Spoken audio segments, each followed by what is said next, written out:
Today we're talking with Christopher Blenkinsop, founder of the 17 Hippies. Christopher, welcome to the Barefoot interview and thanks for talking to us. Chris, what inspired you to bring the group together? It wasn't like an inspiration thing. It wasn't like a single idea. It happened after the wall came down in Berlin just over 20 years ago. And Berlin was flooded by all this really new, exciting music from Eastern Europe mainly. And we were so eagerly listening to all this new stuff and all these new sounds. And then we started putting together and started playing that stuff and mixing it with what we were listening to, which was basically sort of like rock and roll and Western folk music. And we started playing, and then suddenly the whole thing just kind of grew into a group.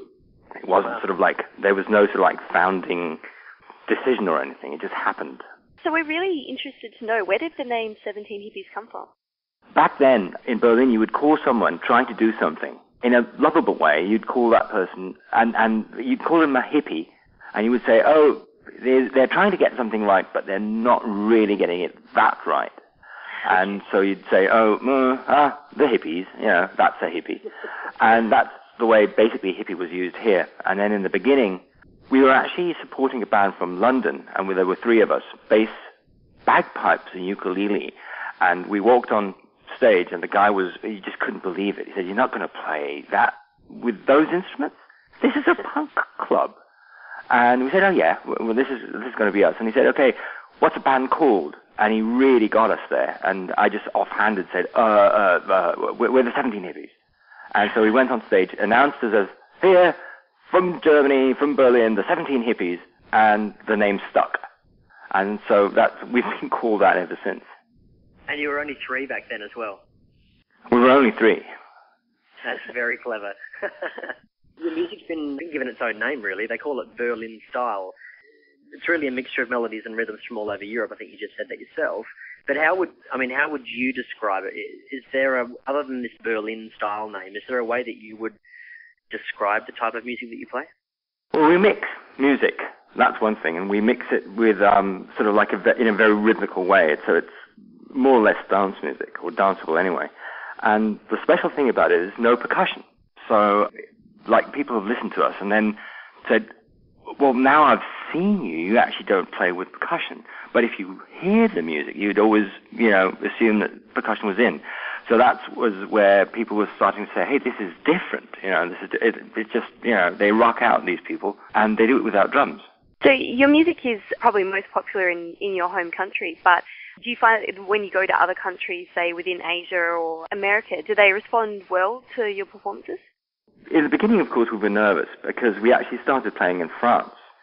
So we're from Berlin, Germany, but our first record company was one in Paris. And so when we started in France, we were kind of assuming that French liked this kind of music, which they do.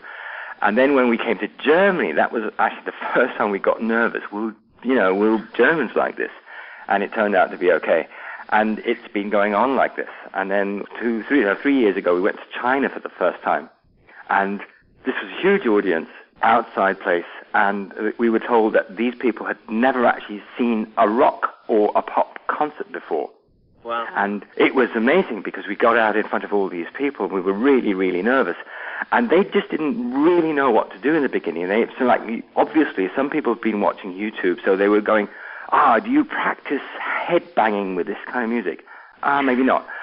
Do you do this gesture with this kind of music? No, maybe not. And so they were like trying out things, but in the end, it was just basically like anywhere else. It's danceable, it moves, and it's fun, and that's what happened. And so I'm quite, I don't know. I think it kind of worked. China was the most memorable. Well, in 2008 was China, wasn't it? Most recently, that was the visit to China. 2009 too. 2009 as well. 9 too.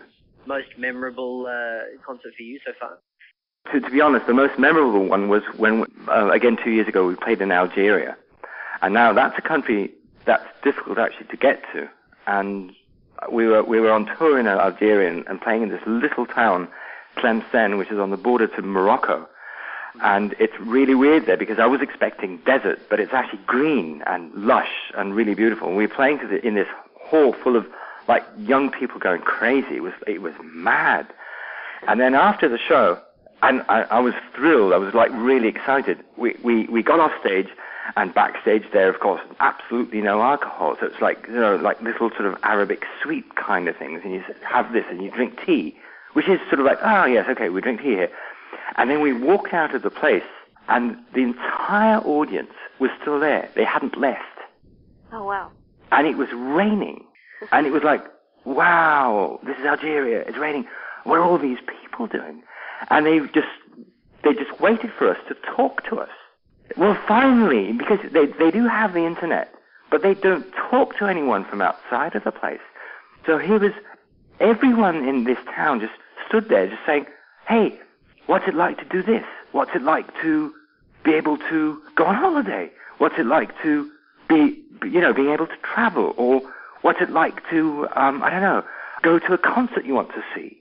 And one of the things someone said is, when you leave, will you forget us? Oh. Wow. Wow. You must meet a lot of different people traveling all over the place. Oh, yeah. Yeah, of course.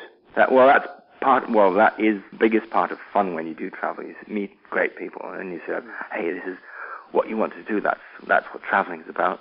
So when you come to Australia for your first time, will you be bringing a large band with you?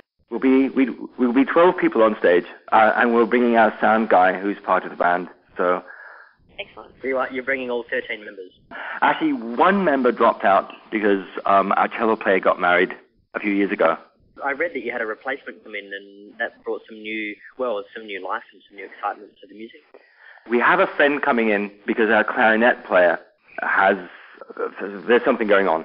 Anyway, and so instead of him, we've got another friend we've played with coming in. But that's like a very rare thing to happen. Normally it's the same people. And oh yes, but it is true. Actually, in Australia, we've got a new person coming in and playing. Great trumpet player. You've written scores for films, for music theatre. You played the main stage for WOMAD in England, and you worked with Johnny Kelsey of the Dole Foundation.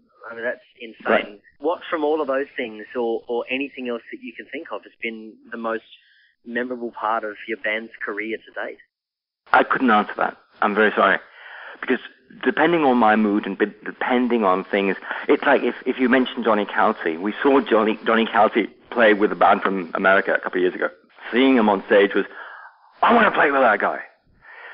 And then we had this project going on here in Germany, and we just called him and said, hey, Johnny, we saw you play there and there. We've got this project. Do you want to come to Berlin? We'll rehearse for a couple of days, and then we're going to do this radio show. And Johnny came, and we played, and it was fantastic. I couldn't say what's the best, but that was, of course, one of the things I actually enjoyed a lot. Well, we've only got a few seconds left until the interview's finished, so I guess we should ask, what can Australia expect from your visit down under, your very first tour? Well, if you out there are willing to be surprised, we'll do our best to surprise you. Excellent. We do look forward to it. Well, we are. Believe me.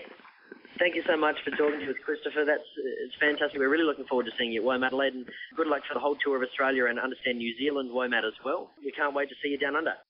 Looking forward to it. Thank you for talking to us. Cheers.